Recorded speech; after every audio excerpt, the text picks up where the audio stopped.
early in the NBA season, but still got to show some love to what Austin Reaves did, the headband hero. Sometimes you wear a headband and it looks like a tourniquet from the Revolutionary War. I'm just saying. Reaves, there's no LeBron, there's no Luka. Luka's expected to miss a week. He's got a finger and a leg issue. Not sure that those two are connected. That'd be weird if they were. Austin Reaves, though, hit one near the logo. Then you see the lay-in after he relieved Dario Saric of the basketball. Going to pull up over DeMar DeRozan. In 3 games without LeBron and Luka in the lineup, he averages more than 44 a game. I'm just saying. 6 of 10 from distance. That over Dennis Schroeder. Reaves going to feed Rui Hachimura, who had 18 points. Hachimura shooting 69% on the floor from the season. Just going to lay out after that. James Vanderbilt said he goes, I was telling AR, shoot, we're going to need 50 from you tonight. And as you can see, he did it. He got 51. First Laker to go 50, 10, and 5 since Kobe in 2006. Yeah, Cooper had another good game tonight, but D'Angelo Russell, as everyone expected, carried them home to a big victory over the Raptors. I think we have to start with look, let's just be honest here. Let's just call it how it is. Let's get the get up headline out and do it for them. LeBron James and Luka Doncic are holding Austin Reaves back. Clearly. Let's just say it. If the Lakers averages 51 when Luka doesn't play this year.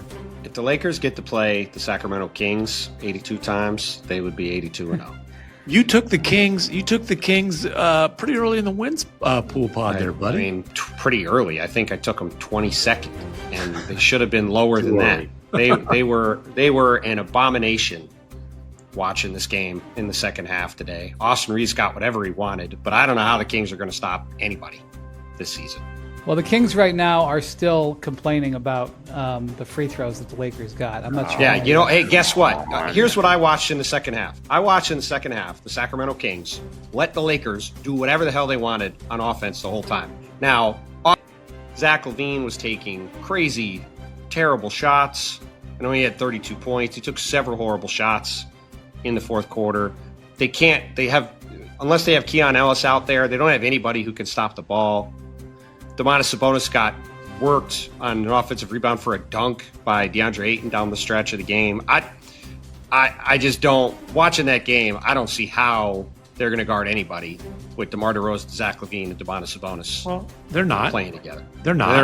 And they're not. Which is why they gave up 130 to the whatever the score was to a Lakers team without Luka and LeBron, and had Austin Reaves turn into the Human Torch. Well, now, DeAndre hold on. Yeah. I'm just going to say this. I do recall the USWB going tinkle, tinkle, Wendy, when you declared that Austin Reaves could be an all-star this season.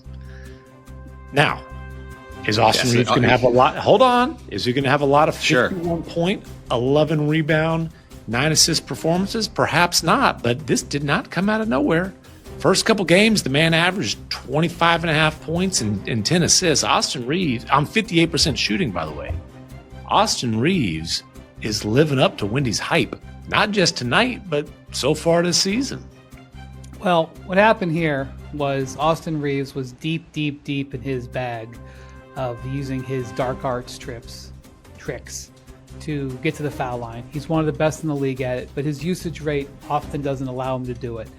This game it did, because not only were LeBron and Luka out, and we'll talk about Luka in a second, he's going to miss about a week, give or take. At least a week.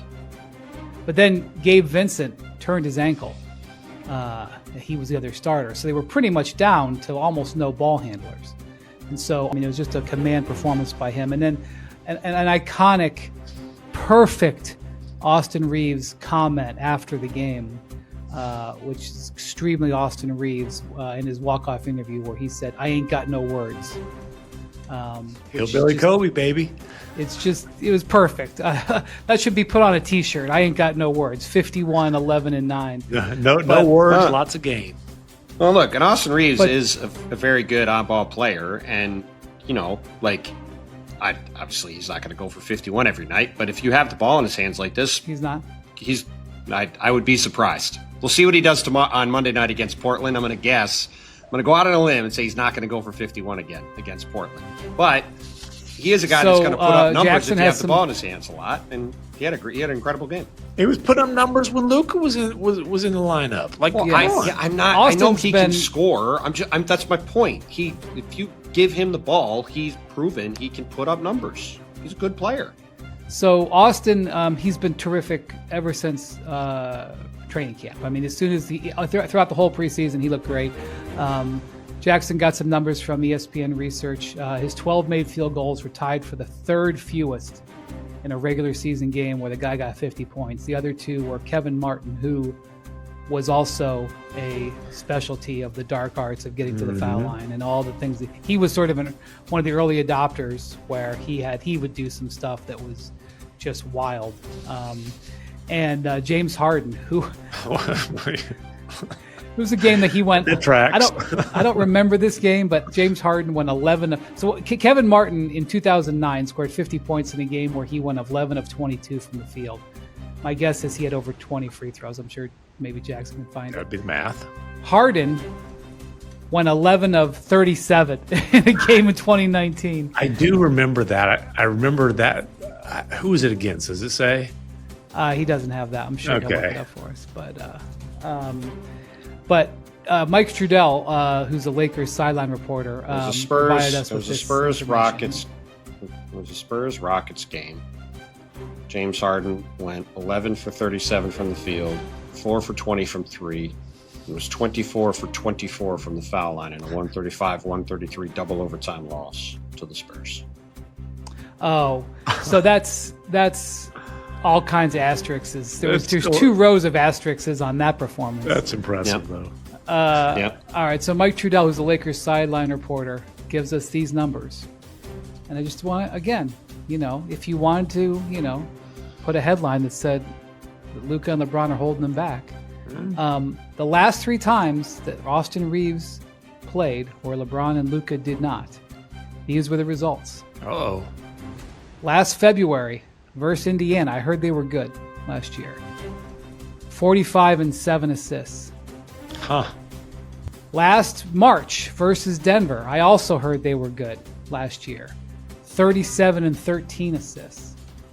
And then tonight, 9 assists and 11 rebounds. Well, it sounds like the Lakers should give him a max next summer and not sign anybody else. And it sounds like they'll be off the championship land. That's what it sounds like to me.